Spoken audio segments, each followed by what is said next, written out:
कई बार हम कुछ ऐसी बातें बिटिया से करते हैं जो हमारे मन में उसके प्रति एक जो कहा जाता है कि चिंता पर कि उसके साथ कुछ बुरा ना हो जाए, कुछ ऐसी बातें ना हो जाएं, तो वो उस भाव मतलब उसमें जो हमारा मूल भाव होता है वो प्यार और उसके प्रति चिंता बना रहता है। और उसकी वजह से हम कुछ ऐसी बातें या ऐसे लैंग्वेज यूज़ कर देते हैं जो हमें तो लगता है कि हम अच्छे के लिए कर रहे हैं, उसे सावधान कर रहे हैं, लेकिन ये हमारी बेटी के अंदर डर, चिंता, एंग्जाइटी जैसी समस्याओं को न सिर्फ जन्म दे देती है बल्कि वो इस बुरे तरीके से उस पे हावी हो जाती है कि भविष्य में उसकी बहुत तरह की समस्याएं बढ़ सकती हैं उसकी वजह से। नमस्कार दोस्तों, मैं डॉक्टर ऋचा पाठक और आप देख रहे हैं पॉजिटिव हेल्थ सेंटर, जहां हम बातें किया करते हैं मेंटल हेल्थ की। तो आज हम 5 ऐसी बातों के विषय में बताएंगे जो कभी भी किसी भी माँ को अपनी बेटी से नहीं कहनी चाहिए। तो आइए जानते हैं ये 5 बातें क्या क्या हैं। प्रायः छोटी सी ये बात है और अक्सर हम सब अपने बच्चों के बोल ही देते हैं, जैसे तुमसे नहीं होगा। हमें लगता है कि कोई कठिन काम है, बच्चे परेशान हो जाएंगे, उसको दिक्कत होगी, बेटा तुमसे नहीं होगा, बहुत सहजता से बोल देते हैं। ये एक छोटा सा शब्द उसके आत्मविश्वास पे जो कहा जाता है ना कि बहुत आघात पहुंचाता है। और सिर्फ आत्मविश्वास ही नहीं, धीरे धीरे किसी भी काम में इनिशिएटिव लेने से डरने लगते हैं बच्चे, और उनका मतलब काम शुरू करने के पहले ही वो हिम्मत हार जाती है कि नहीं नहीं मैं नहीं कर सकती हूँ, मुझसे नहीं होगा। तो ऐसे शब्द कभी भी मम्मी को अपने बेटे या बेटी से नहीं कहनी चाहिए। इसके जगह क्या कहना होगा? इसकी जगह आप ये कह सकती हैं, शुरुआत मुश्किल हो सकती है लेकिन मुझे विश्वास है तुम इसको बहुत अच्छे से कर लोगी, तुम सीख सकती हो। जैसे एक छोटा सा एग्जांपल है कि बेटी स्कूटी सीखने जा रही है और बार बार वो नर्वस हो जा रही है और वो डिसबैलेंस होने लग रही है। ऐसे कंडीशन में ज़्यादातर मम्मी क्या करती हैं, जब देखती हैं बार बार गिर रही, डर जाती हैं एक्सीडेंट हो जाएगा, हाथ पांव टूट जाएगा, सीखने से ज़्यादा मुश्किल पड़ जाएगा, बेचारी अपंग हो जाएगी, उसको तकलीफ़ हो जाएगी, उसको दर्द हो जाएगा, तो कहती हैं अरे तुमसे नहीं हो सकता है, तुम छोड़ दो, क्यों कोशिश कर रही हो, क्या दिक्कत है, अगर नहीं जानती हो तो कोई दिक्कत नहीं, तुम नहीं कर पाओगी। तो ये चीज़ें जो हैं वो फिर कभी भी उसको कुछ नया चीज़ सीखने में मदद नहीं करेंगी। ये डर आप इसलिए ऐसा करें कि आपको डर है कि कहीं वो उसका एक्सीडेंट ना हो जाए, कहीं हाथ पाँव टूट ना जाए, तो मन में एक प्यार है। लेकिन जो ये शब्द आपने कहा तो ये उसके लिए बहुत ही नकारात्मक हो गया। आपको इसकी जगह ये कह सकती हैं कि लगातार तुम प्रैक्टिस करोगी तो तुम बहुत अच्छे से चलाने लगोगी, बैलेंस कर लोगी।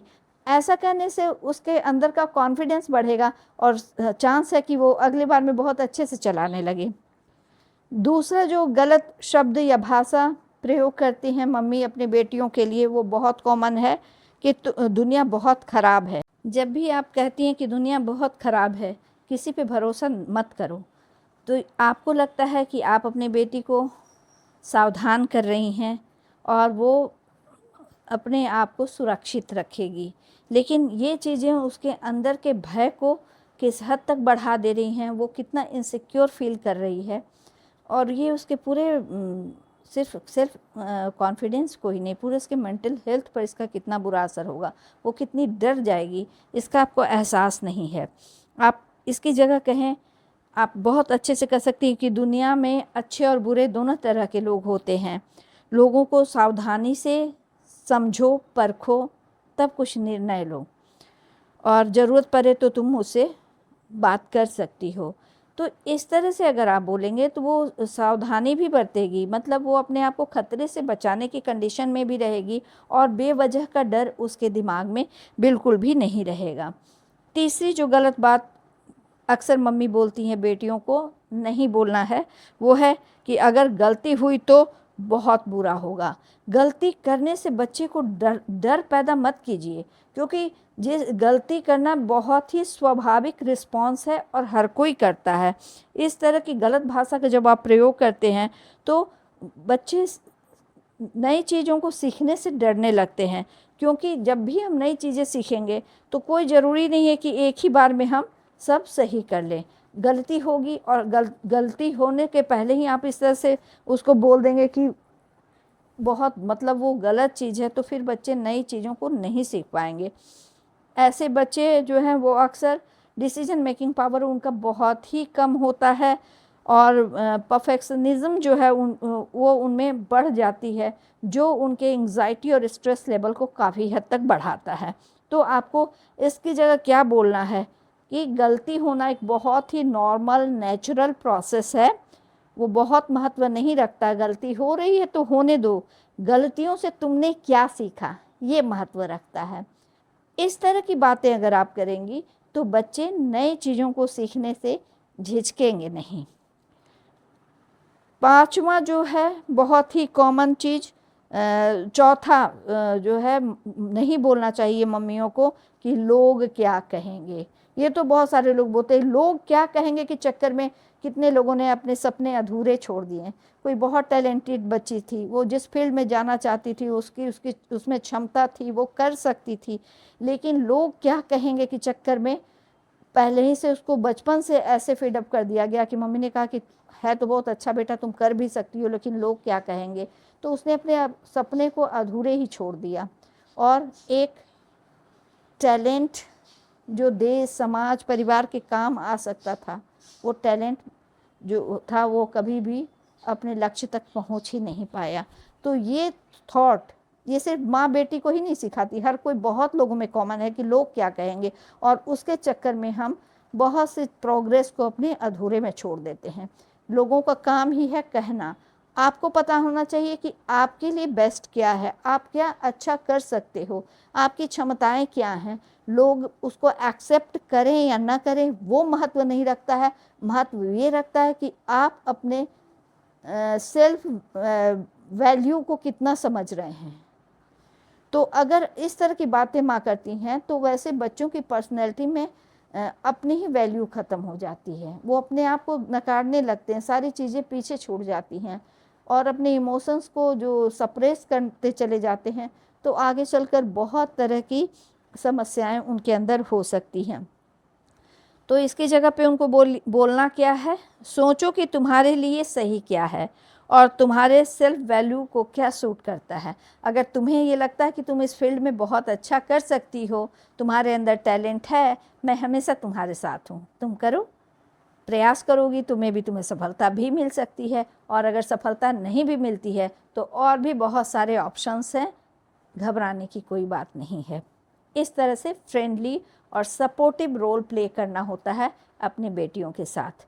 बेटों को तो मौका मिल जाता है, लेकिन आज भी भारतीय समाज में बहुत सारे कैरियर के ऐसे फील्ड हैं, एजुकेशन के ऐसे फील्ड हैं जिसमें बच्चियां अच्छा कर सकती हैं, लेकिन चूंकि समाज में अभी भी उनको उतना एक्सेप्टेबल नहीं माना गया है, तो पेरेंट्स उसके मन को दाब देते हैं, छोड़ दो, तुम नहीं करो, और ऐसा करना पड़ता है। तो ये चीज़ें नहीं होनी चाहिए। पांचवा जो गलत संवाद है जो आपको नहीं करना चाहिए कि तुम हमेशा से बहुत डरपोक हो। तो जो हम कहते हैं कि तुम बहुत डरपोक हो, तुम हमेशा ही डरती रहती हो, ये शब्द जो है उसके सेल्फ कॉन्फिडेंस को बिल्कुल कम कर देते हैं। ऐसा कभी भी अपनी बिटिया से आपको नहीं बोलना चाहिए। इसकी जगह आप क्या बोलेंगी, इस समय तुम्हें डर लग रहा है जो स्वाभाविक है, लेकिन तुम धीरे धीरे इस डर को जीत सकती हो, ये बिल्कुल ही सहज और नॉर्मल है। पहली बार सबको डर लगता है, फिर धीरे धीरे तुम करने लगोगी। ये कभी मत कहिए तुम तो हमेशा से डरती हो, तुम कैसे कर पाओगी।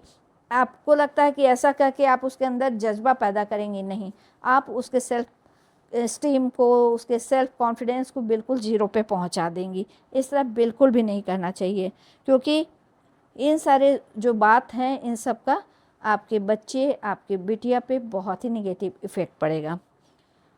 तो सही तरीके से बोलने का साइकोलॉजिकल इम्पैक्ट कुछ और ही पड़ता है। बेटियों को केवल उनकी माँ की बातें नहीं सुननी होती है, वो उनका भावनात्मक शैली जो इमोशनल स्टाइल है उसको भी वो सीखती हैं, और सीखती ही नहीं, अडॉप्ट कर लेती हैं। इसलिए याद रखिए, यदि माँ हर समस्या से घबरा जाती है तो बेटी भी तनावमय सिचुएशन जब आएगा तो बहुत संभावना है कि वो तुरंत रिएक्टिव हो जाएगी और उस तरह के निगेटिव रिएक्शंस को वो सीख जाएगी, घबराना, डर जाना, चिड़चिड़ा जाना, तो इसकी संभावना बढ़ जाती है। लेकिन यदि माँ चुनौतीपूर्ण स्थिति में भी बहुत शांत तरीके से अपने आप को एक्सप्रेस करती है और बहुत संयत तरीके से समस्याओं के समाधान करती है, तो बहुत सारे चांसेस हैं कि बेटी जो है वो भी इमोशनल स्ट्रेंथ डेवलप अपने अंदर करे। यही कारण है कि बच्चों के लिए सबसे प्रभावी शिक्षा नहीं बल्कि उदाहरण देना है। उदाहरण पेश कीजिए। आप बड़ी बड़ी बातें उसको बताएंगी, वो नहीं समझ में आएगा, लेकिन आप क्योंकि उसके लिए रोल मॉडल होते हो तो आप जैसे बिहेवियर करेंगे उसी को एडॉप्ट करेगी और सीखेगी। रोज़ अगर आप 2 मिनट का टाइम अपनी बेटी को दें उसके इमोशनल स्ट्रेंथ को डेवलप करने के लिए, तो इससे अच्छी कोई बात हो ही नहीं सकती है, क्योंकि आप उसे डर नहीं, साहस विरासत में दीजिए, क्योंकि यही विरासत जो है वो उसके पूरे जीवन को बदल सकता है। तो ये 2 मिनट में आपको क्या करना है? पहला जो मिनट है उसमें आप अपनी बेटी से पर डे, लेकिन रेगुलर करना है, ये नहीं कि एक दिन, 3 सवाल पूछिए, बहुत ज़्यादा नहीं, भावनाओं को महसूस करते हुए 3 वो आपके एक्सप्रेशन में आना चाहिए, आवाज़ में आना चाहिए। पहला सवाल पूछिए, आज तुम्हें सबसे ज़्यादा खुशी कब हुई? दूसरा सवाल पूछिए, आज किस बात से तुम्हें चिंता या डर महसूस हुआ? और तीसरा सवाल पूछिए, आज ऐसी कौन सी बात हुई जिस पर तुम्हें स्वयं पर गर्व महसूस हुआ? तो इस तरह के सवाल पूछेंगे, इसका मनोवैज्ञानिक प्रभाव उस पर पड़ेगा, क्योंकि सबसे महत्वपूर्ण बात है कि जब ये सब सवाल पूछेंगे और जब वो जवाब देगी तो बीच में उसको बिल्कुल नहीं टोकना है, आपको सारी बात को सुनना है, तुरंत समाधान नहीं देना है। पहले पेशेंस के साथ सारी बातों को सुनिए, बहुत ध्यान से सुनिए और बिना किसी जजमेंट या आलोचना के सुनिए। तो ये सब चीज़ें जो है क्या उसको इमोशनल सिक्योरिटी डेवलप करने में मदद करती हैं। दूसरा जो मिनट होगा उसमें माँ केवल, पहले तो आपने उसे ये सारी पूछी बातें, अब आप 3 छोटे छोटे वाक्य उसको कहें, जो भी उसने बातें सुनाई, जैसे किसी डर, किसी एंग्जाइटी, किसी स्ट्रेस के बारे में, तो आप पूछिए, मैं तुम्हारी बात, आपको उसको कहना है, जैसे आपने सुन लिया कि मैं तुम्हारी बात को बहुत अच्छे से समझ पा रही हूँ, तुम्हारी तकलीफ़ को समझ रही हूँ, मुझे तुम पर पूर्ण भरोसा है, तुम इस स्थिति का सामना बहुत अच्छे से कर ली हो और कर लोगी आगे भी। अगर तुम्हें कभी भी किसी भी तरह की मदद की ज़रूरत है तो मैं हमेशा तुम्हारे साथ हूँ। याद रखिए, ध्यान में इस बात को रखिए कि आप ये नहीं कहेंगी कि मैं तुम्हारे लिए सब कुछ कर दूँगी, नो, कभी नहीं। आपको ये कहना कि तुम जो भी स्ट्रगल कर रही हो मैं तुम्हारे साथ हूँ, क्योंकि यह अंतर बेटी, ये जो अंतर आपकी मैं कर दूंगी की जगह कि मैं साथ हूँ, इस अंतर का क्या होता है कि आप सिर्फ अपने बेटी को आत्मनिर्भर ही नहीं बनाती हैं बल्कि उसको सक्षम बना देती हैं कि वो बुरे से बुरे सिचुएशन का अच्छे से डटकर सामना करे और उसमें विजय प्राप्त करे। जैसे मान लीजिए कि बेटी ने कहा कि मम्मी कल मेरा प्रेजेंटेशन है, मुझे बहुत डर लग रहा है, पहली बार वो प्रेजेंटेशन देने जा रही है, तो इसमें आपको बिल्कुल भी ये नहीं कहना है कि अरे मत जाओ, इतना डर लग रहा है तो मत जाओ, मैं तुम्हारे टीचर से बात कर लूँगी, या ये कि क्यों तुम इतना डरती हो। इस तरह की बात नहीं कहने हैं आपको, इसमें बस ये कहना है अरे कि देखो बेटा, ये जो डर रही हो ये बिल्कुल क्वाइट नॉर्मल एंड नेचुरल है, ये बहुत स्वाभाविक है, सबके साथ होता है, पहली बार घबराहट होती है, तो ये नेचुरल है, इसलिए कोई चिंता वाली बात नहीं है, मुझे तुम पर पूर्ण भरोसा है, तुमने जिस तरीके से अच्छे से तैयारी की है तुम्हारा प्रेजेंटेशन बहुत अच्छा होगा। अगर चाहो तो हम 5 मिनट साथ मिलकर इसका प्रैक्टिस कर सकते हैं, जिससे तुम्हें प्रूफ हो सके कि तुम्हारी तैयारी बहुत अच्छी है और कल का तुम्हारा प्रेजेंटेशन बहुत अच्छा होगा। तो इस तरह की बातें करके आप उसके कॉन्फिडेंस को बढ़ाएंगी। तो ये 2 मिनट का समय अपनी बिटिया को अगर रोज़ देंगी तो, और उन 5 शब्दों को या वाक्यों को आप बोलने से बचेंगी, तो निसंदेह आपकी बिटिया का हर सपना पूरा होगा और वो हर जगह सफलता की कदम चूमती हुई नजर आएगी। क्योंकि माँ होना केवल अपने बच्चे को सिर्फ बच्चों की सुरक्षा करना नहीं होता कि बच्चे को कि हम रक्षा कर रहे हैं यही मेरा कर्तव्य है, बल्कि उसे जीवन पथ पे चुनौतियों का सामना करने के लिए मजबूत बनाना, हर परिस्थिति का सामना करने लायक वो हो सके तन और मन से, ये भी माँ की ही ड्यूटी होती है। हर दिन के ये 2 मिनट अगर आप रेगुलर प्रैक्टिस करती हैं तो आपकी बेटियाँ सिर्फ आत्मविश्वास से परिपूर्ण नहीं होगी, बल्कि उसकी जो इमोशनल स्ट्रेंथ है वो स्ट्रेंथ उसे आगे सक्सेस के पथ पर ले जाएगी और वो इमोशनल स्टेबल रहेगी, ताकि हर परिस्थितियों को बहुत ही शांत और संयत तरीके से वो सामना कर सके। याद रखिए, बच्चों को सबसे अधिक वो बातें याद नहीं होती, जैसे आपने बहुत महंगे गिफ्ट दे दिए, खिलौना दे दिया, वो उनके लिए मेमोरेबल उतना नहीं होता है जितना वो बात मेमोरेबल होती है कि वो बहुत परेशान है, तकलीफ़ में है और उस समय माँ ने उसका साथ दिया। ये बातें उसे जीवन पर्यंत याद रहती हैं और ये उसके अंदर इमोशनल स्ट्रेंथ देती हैं कि जब मैं कठिनाई की स्थिति में थी, माँ ने मेरा साथ दिया। ये बहुत मायने रखता है। उम्मीद है ये वीडियो आपको ज़रूर अच्छा लगा होगा और आपको लगता है कि कुछ माँ बेटी के बीच ऐसे स्ट्रगल चल रहे हैं, दोनों के दिल में बहुत प्यार है, लेकिन भाषा बोलने की शैली की वजह से उनका तनाव बढ़ता जा रहा है और उसकी वजह से बिटिया का परफॉर्मेंस, पढ़ाई, सारी चीज़ों पर नकारात्मक असर हो रहा है। और सबसे बुरी बात कि माँ बेटी का जो मधुर संबंध है उसमें करवाहट बढ़ती ही जा रही है।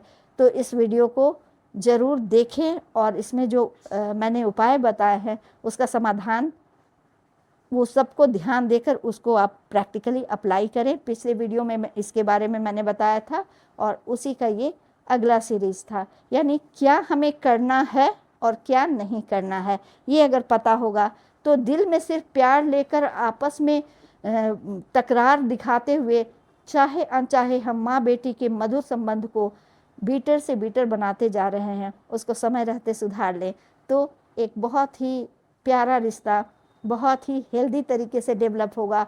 और फिर वही बच्ची जब माँ बनेगी तो वो भी अपनी बच्ची को उतना ही हेल्दी सपोर्ट दे पाएगी, जिससे एक हेल्दी समाज बनेगा। उम्मीद है आपको ये पसंद आया होगा। अगर आपको अच्छा लगा हो तो लाइक करने में कंजूसी मत कीजिए और उन लोगों को ज़रूर शेयर कीजिए जिन्हें सच में इसकी ज़रूरत है। बहुत जल्दी मैं रिलेशनशिप से जुड़े हुए कुछ और वीडियोज़ लाऊंगी, जैसे हस्बैंड वाइफ के रिलेशन में कभी कभी भावनात्मक शून्यता आ जाने का क्या नतीजा होता है। अगला वीडियो मेरे इसी टॉपिक पर रहेगा। तब तक के लिए अनुमति चाहती हूँ। धन्यवाद, नमस्कार, बाय बाय।